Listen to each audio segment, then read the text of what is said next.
This is my tuba. I moved over to my flex core machine and just we won't even talk about that. We'll just censor that out. That's disgusting. It is day 4 of posting every day on YouTube until I can get a C8 Corvette. For today's update, we are trying to complete turbo kit here. If you're new to the channel, you haven't been around, I had this hot side over here from the driver's side going underneath the transmission in the back and then coming up through this gap right here. And then I had it attached right here. And it was all cool. It works really good, but for the downpipe, I could not get it in between the frame rail and the motor over there. So I had to hit this side right here. It didn't hit the tire, but it was pretty close. But the problem was when I went underneath the car, it was too low to the ground. It was scraping everywhere. So I had to scrap that. I decided to go out up front anyways. And I think it might help with boost a little bit too, because I really didn't like how the, I know a lot of people may run those log style, but I just don't think that's gonna work as good. If you have the exhaust gas come from the other side right in front of here, and then all that exhaust gas hits this and then turns, but now it's going to come from that side, from the driver's side.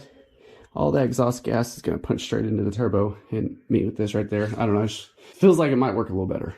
We'll see. It spooled up pretty good before, but I think I'll have a little bit better response on this. But yeah, it's pretty fun. Nice, and it's a bunch of ugly welds, but hopefully my welding has gotten a little better since I did this side. So that side over there is newer, and this side is all my first attempts at welding ever. So they're pretty ugly, mainly due to ugly cuts and trying to do pie cuts and stuff and having really big gaps in the metal. So when you do that, you have no choice but to layer a bunch of welds on top of each other. So it just makes a bunch of ugliness.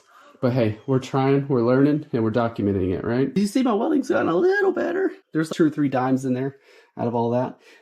When I was building this, I was out of welding gas, and it was like a Sunday, so nobody was open, and I don't get very much time to work on this stuff usually. So I moved over to my flex core machine and just we won't even talk about that. We'll just censor that out. That's disgusting. So I'm gonna cut that nastiness off and do a little bit of I might be able to rotate it, probably incorporate this bend here. Probably gonna slice off somewhere right there and go on the inside of the frame rail and then out the back of the car.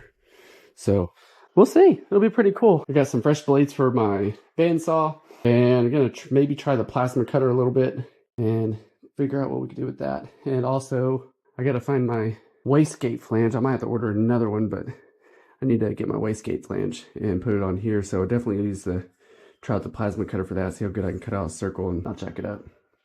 So, all right, let me show you what we're working with here, guys. So here's before. See what I'm saying? So there's before. So let's just see what happens if we hack this off right here. Now I'm just gonna take this. Look at that. Perfect. All right, this is about as far as I'm gonna be able to get on this today. I had to order a couple of 90s.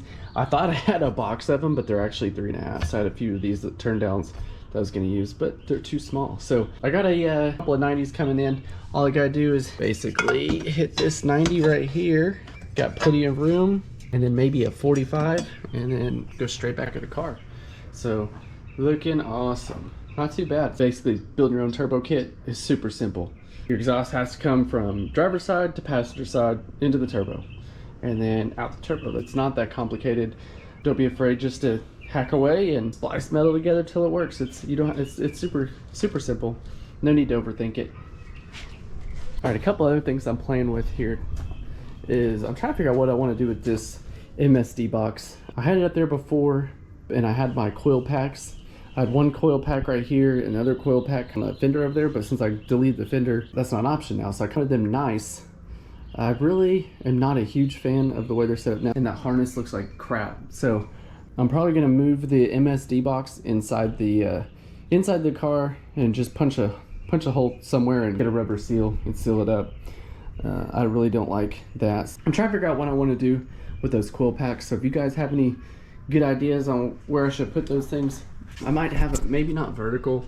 Thinking maybe if I lay a set flat across each side, that might look kind of cool, like a straight line, just side by side. That might be kind of neat. I thought about maybe even putting them on the frame rail right there on each side, but that might be a little difficult to get to. So still trying to figure that out. The motor, if I could do it over again, I'd do it before I drop the motor in. And then this side's pretty a little bit more cramped, but I might be able to put both of them right there. That would be really cool to have them on each side right there, and it'd be a nice easy shot. Wouldn't have to worry about them getting burned or anything, because right there, I mean, it's going to be a pain to come all the way through. So I might try and find a way to make it work right there. Just jack this car up a little bit higher and make it happen. But other than that, after I figure that out, my fuel lines and stuff, they're just disconnected. Just got to reconnect my fuel lines, and this thing will be ready to go again. So after I figure out what I want to do with the ignition system, I got to get my fuel lines reconnected. Might change those up a little bit. I had my regulator on the firewall, so I might move that off the firewall and put it somewhere a little different. I didn't really like where it was at, so I'm gonna figure that out. And then last thing I need to do is my battery was right here, but I'm not gonna run this fender well anymore because I had to remove that one, and this one, it looks kind of weird if you have one but not the other. So probably not going to run fender wells on either side. I'm not going to run fender wells for now. I might do something custom later, but for now, I'm not going to run those. I'm probably just going to relocate it to the trunk. Some electrical stuff. The car's original harness had a bunch of crap in it that wasn't getting used from the previous owner. Kind of ripped stuff apart, and he put aftermarket horn and stuff in there. So there's just a bunch of random wires. So this is what was left of the factory harness. Basically nothing but the headlights and turn signals. And I deleted the side marker lights with my fender modification. So I gotta figure out how to run these, because these will end up against the fender well up top. So might have to sneak those down on the other side of that control arm. And there's a bunch of little things I'm trying to clean up. I have a rigged up low pressure hose. I had the nice high pressure hose that worked all right. So I gotta find something to replace this low pressure side on the power steering pump because it's kind of leaking. It's time to hook up the intercooler again. I'm gonna have to do quite a bit of changes to that. How I had it before is it went behind the bumper right here and then underneath the car, and I had it U-turn in here, and it went straight up from this into the intake.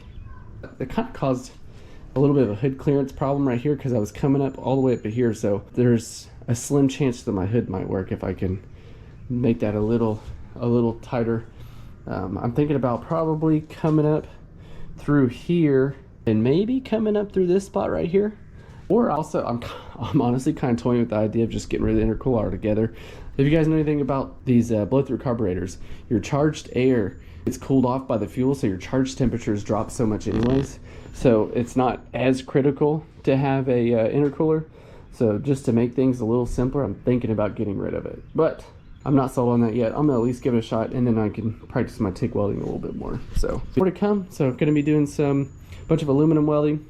That 3-inch is a lot easier to work with than the 4-inch stuff over there because my bandsaw actually can cut some good angles on it, so I can get pie cuts and whatever I want. So that's where we're at today. You guys subscribe, follow along. There's a ton of more content coming, so I'm trying to pump out as much as I can and get this car done. So I'm ready to get back on the road. I'm tired of wrenching on every day. I want to start enjoying it again. Get it up and running. And while I had the fenders apart, I was like, I'm going to redo the engine bay because it was kind of thrown together kind of crappy, so trying to make it a little nicer. So follow along.